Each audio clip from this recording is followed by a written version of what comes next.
6.31 miles. That's the longest run I've done in a while.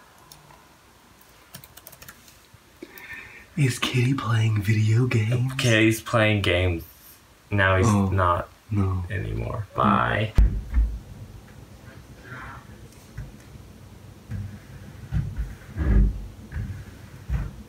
I'm not totally sure why this is happening right now, but I'm not opposed to it. Hey, remember that one time when I spit into a vial and then I mailed it to 23andMe?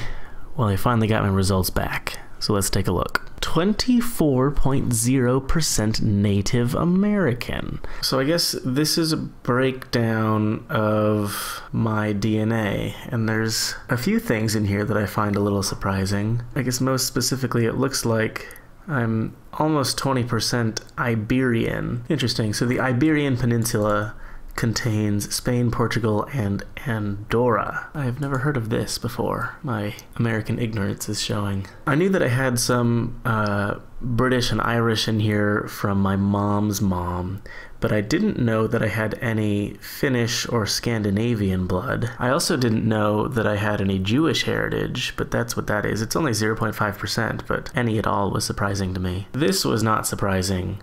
24.0% Native American, and I guess in this context that includes both North and South America. 2.3% Sub-Saharan African. That's really interesting, and I have no idea what part of my family that comes from. I mean, technically, I think if you go far back enough, we're all from that area, but I don't think this test is testing that far back. Yeah, the results reflect where your ancestors lived before the widespread migrations of the past few hundred years. And then I've also apparently got a little bit of Middle Eastern and North African in there. And then 3.2% of my DNA is of unknown origin. This is interesting. I don't really know what to do with it. If you switch to chromosome view, I guess it shows you where each part of the DNA from each individual chromosome comes from. Like chromosome 1 doesn't seem to have very much Native American influence, whereas chromosome 6 does. So this is showing DNA from my maternal line. Apparently I'm part of haplogroup H3,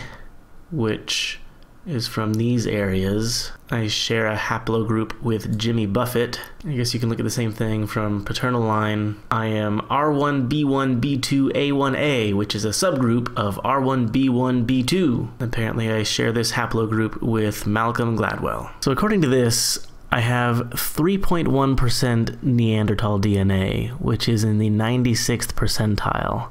Average is 2.7%. Do I have a heavier eyebrow ridge than normal? Do I have a longer, lower, bigger skull? Do I have a prominent nose with a developed nasal chamber for cold air protection? People who have DNA similar to me most often come from Mexico, is what I'm gathering from this, which I think makes sense. At least I know on my dad's side, a lot of my great-grandparents came from Mexico. Now, 23andMe is not legally allowed to give you health information based on your DNA.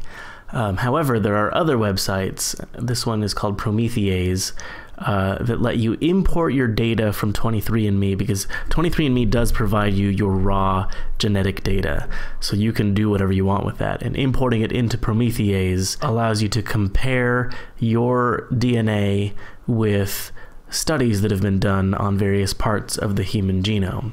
So this is mine right here. To be honest, I'm not really sure that I understand all of this, all of the settings stuff. I think these are individual alleles.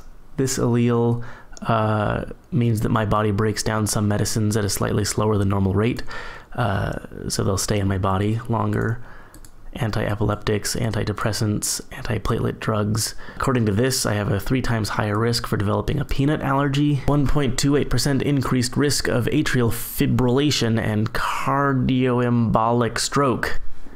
That sounds fun. Increased risk for celiac disease, reduced abilities related to neurocognition and ability to recognize faces, slightly elevated risk of arthritis, 1.3 times higher risk of breast cancer. Many of you know that my mom died of breast cancer. She had some gene that predisposed her to get cancer of some sort. We know through some genetic test that they had done that my mom's dad was a carrier of that gene. So that might be something to be aware of when it comes to having kids of my own. As we're going through all this stuff, I think it's worth noting that we're only looking at the nature side of things, and of course nurture plays a large part in what we end up experiencing out of life. And that's a big argument in science right now, like how important is nature versus nurture. And of course it's super interesting to boil someone down to their DNA and say, oh, better odds of living to 100 or whatever, but when it comes down to it, we are more than our DNA. This is kind of interesting. Apparently, this affects my dopamine receptors in such a way that I will probably learn from mistakes more easily. I have less alcohol dependence, lower obesity, higher risk of post-operative nausea, lower ADHD risk. This gene makes me more likely to think cilantro tastes like soap. Something about my oxytocin receptor may make me less empathetic than most people. This suggests that I might be less pain tolerant than average. Apparently caffeine affects me more than average. Not exactly sure what this means, but it might mean that I have a recessive blue eye gene. Apparently I'm more difficult to hypnotize. This thing makes my fast twitch muscle fibers completely unable to produce alpha-actinin 3, and in turn I am likely an endurance athlete. Maybe that's why I've gravitated towards cross-country running for my whole life.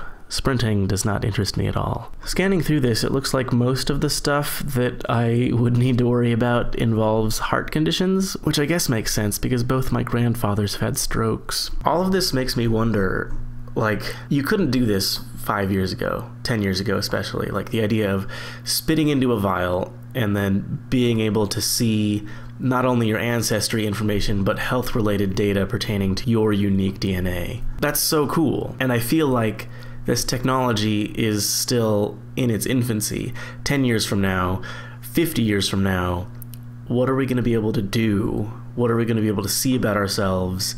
And how will that inform the decisions that we make? If we know that I'm 2 to 3 times higher risk for cardiovascular events, like how can that be mitigated in 20 years? If they see this gene, will they be able to just replace that gene? That's some Star Trek stuff right there. And then in a slightly more scary area, like how long is it going to be before we start seeing dating services based on people's genome? Like OkCupid, but for DNA, where you say, I only want to date people who think that cilantro tastes like soap, or I don't want to date people that are at risk for heart failure, or whatever. It's really interesting and really exciting and really terrifying to think about the kind of world that my kids are going to grow up in, and my great-great-grandchildren are going to grow up in. But I think the most important thing to take away from all of this is that if I were a woman, I would have a bigger breast size.